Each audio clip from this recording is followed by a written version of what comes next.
हमने 22 करोड़ लोगों का टीकाकरण पहली डोज के तहत मात्र 130 दिन में पूरा किया है। सुप्रीम कोर्ट के आपके फैसले दावों पर विश्वास नहीं है। देश की जनता तो यही जानना चाहती है कि इधर उधर की बातें बहुत हो गई। ये बताइए, वैक्सीन लोगों को कब मिलेगी? भारत ने ऑलरेडी जो राज्य हैं उनको 24 करोड़ से ज्यादा वैक्सीन उपलब्ध करवा दी है और 22 करोड़ से ज्यादा लोगों का टीकाकरण हो चुका है फर्स्ट डोज के तहत। तो मैं ये बता दूं कि जहां अमेरिका को 22 करोड़ की जनसंख्या के टीकाकरण के लिए 150 से ज्यादा दिन लगे थे चित्रा जी, भारत में हमने 22 करोड़ लोगों का टीकाकरण पहली डोज के तहत मात्र 130 दिन में पूरा किया है। तो जो लोग ये आरोप लगाते हैं कि टीकाकरण की गति धीमी है, ये सरासर गलत है। सुप्रीम कोर्ट ने आपकी पॉलिसी को बेतुका, मनमाना और बेमेल कहा है। सुप्रीम कोर्ट ने पूछा है आपसे कि आपका क्या प्लान है, क्योंकि कोर्ट को आपके आंकड़ों पर विश्वास नहीं है।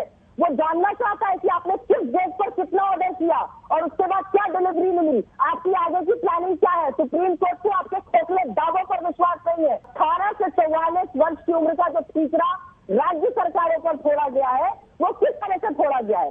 30 अप्रैल तक केंद्र सरकार सारा वैक्सीन का प्रोक्योरमेंट कर रही थी। अब एकदम से बोल दिया जाता है राज्य प्रोक्योरमेंट करें। मॉडर्ना और फाइजर जैसी ड्रग में वैक्सीन लेकर से कह दिया हम राज्यों से बात नहीं करेंगे, हम केंद्र सरकार से बात करेंगे। केंद्र और राज्य दोनों को मिलकर के एक ऐसे नीतिगत निर्णय पर पहुंचना चाहिए जहां ये ज्यादा बेहतर तरीके से सब लोगों तक पहुंच सके। लेकिन बिहार को लेकर तो फ्री वैक्सीन का वादा किया था बीजेपी ने, तो बिहार में उम्मीद है किसी से भी 1 रुपया नहीं लिया जा रहा होगा। वहां पर तो 25% आप लोगों ने किसी प्राइवेट अस्पताल को नहीं दिया है ना, हर जगह फ्री वैक्सीन लग रही है। बिहार में मुफ्त वैक्सीन दिया जा रहा है और लगातार दिया जा रहा है। जो भी हम लोगों के पास उपलब्धता है, हाँ, उसके आधार पर लोगों को, चाहे वो 18 से 44 वर्ष आयु के समूह में हो या वो उससे ज्यादा उम्र के। वैक्सीन की कमी है हमारे देश में, इसमें केंद्र सरकार रिस्पॉन्सिबल है, इसमें कोई डाउट नहीं है। लेकिन जिस तरह से राज्य सरकार, अलग अलग राज्य सरकारें अपना बिहेवियर दिखा रही हैं, मैं कुछ आंकड़े में भी बोल देता हूं। जितना अभी जब ये चर्चा आगे बढ़ेगी तो अभी कुछ लोग बोलेंगे कि 4 करोड़ वैक्सीन बाहर भेज दी गई। चित्रा जी, आपकी इन्फॉर्मेशन के लिए बता देते हैं, मेरे पास 3 स्टेट का डेटा है, उसने करीब 60 लाख वैक्सीन वेस्ट की है। यानी कि अगर हम सारे 30 स्टेट का डेटा निकालेंगे, करीब 3.5 करोड़ वैक्सीन वेस्ट हो गई है। क्या कहेंगे आप? इतना बड़ा लॉस है आपके लिए, आपके परिवार के लिए, क्या कहना चाहेंगे इस वक्त पारस? पूरा देश आपको सुन रहा है।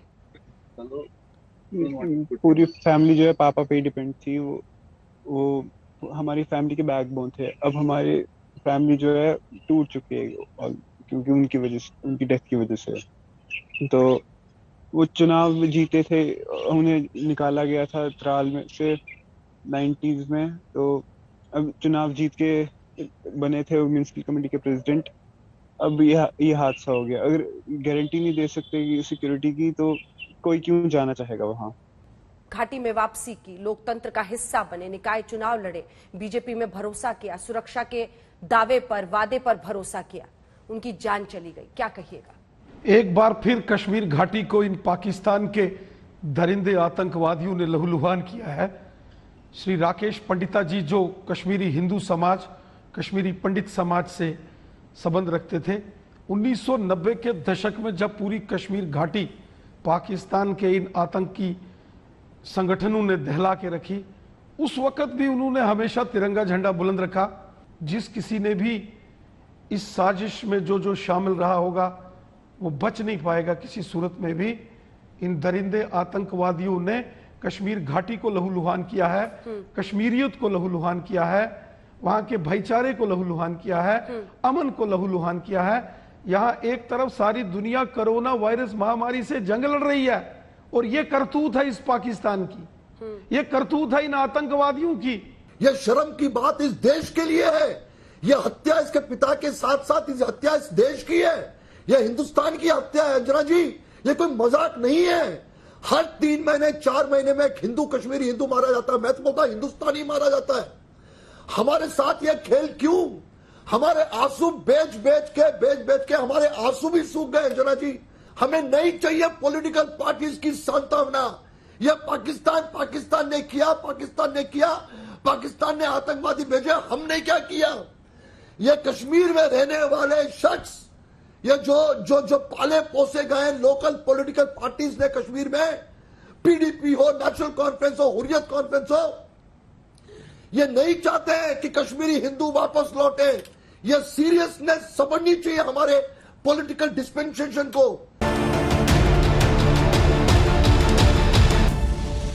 भारत में अपनी शर्तों के साथ वैक्सीन सप्लाई करने के लिए तैयार हुई फाइजर कंपनी ने जुलाई और अगस्त के दौरान 5 करोड़ वैक्सीन डोज भारत को देने की बात कही। फाइजर ने कहा कि वो जिस भी देश में अपनी वैक्सीन सप्लाई करती है वहां उसे क्षतिपूर्ति करने की जिम्मेदारी से छूट मिलती। सूत्रों के अनुसार भारत सरकार के साथ हुई एक मीटिंग में फाइजर ने दावा किया कि अमेरिका समेत दुनिया के 116 देशों ने उसके साथ क्षतिपूर्ति समझौता साइन किया है। दुनिया भर में फाइजर की 14 करोड़ 70 लाख से ज्यादा डोज लगाई जा चुकी हैं, लेकिन अभी तक किसी देश में वैक्सीन के किसी बड़े साइड इफेक्ट की रिपोर्ट नहीं है। यह फाइजर का दावा है। सूत्रों का कहना है कि फाइजर की इन्हीं दलीलों के आधार पर भारत सरकार ने उसे क्षतिपूर्ति की जिम्मेदारी से छूट देने का निर्णय किया। लेकिन सिर्फ यही एक छूट नहीं है जो फाइजर जैसी विदेशी कंपनियां दूसरे देशों से मांग रही हैं। फाइजर की कई ऐसी शर्तें हैं जिनकी वजह से कई देशों को अपने कानून तक बदलने पड़े हैं ताकि उन्हें वैक्सीन मिल पाए। फाइजर कंपनी ने अर्जेंटीना के सामने 4 शर्तें रखी। पहली यह कि अर्जेंटीना सरकार एक बीमा खरीदे ताकि अगर वैक्सीन से कोई साइड इफेक्ट हो तो उसकी भरपाई इंश्योरेंस कंपनी करे।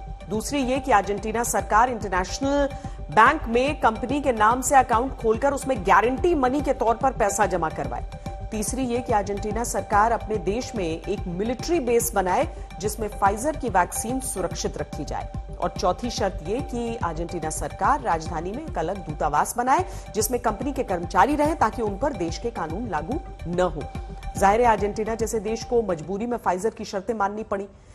इसी तरह की शर्तें फाइजर कंपनी ने कई अन्य देशों पर भी लगाई जिनमें ब्राजील भी शामिल है जिसने फाइजर की शर्तों को मानने से इनकार कर दिया। तमाम रिसर्च में यह आशंका जताई जा रही है कि अगर देश के वैक्सीनेशन प्रोग्राम में तेजी नहीं आई तो कोरोना की तीसरी लहर दूसरी लहर से ज्यादा तेजी से आ सकती है। स्टेट बैंक ऑफ इंडिया की ताजा रिपोर्ट में इसका जिक्र है जो कहती है कि देश में तीसरी लहर में दूसरी लहर के मुकाबले करीब 1.25 गुना ज्यादा केस आएंगे, लेकिन वैक्सीन से तीसरी लहर को काबू किया जा सकता है और मृत्यु दर में कमी लाई जा सकती है। रिपोर्ट में कहा गया है कि तेजी से वैक्सीनेशन करने पर कोरोना के गंभीर मामलों की संख्या को 20% तक कम किया जा सकता है।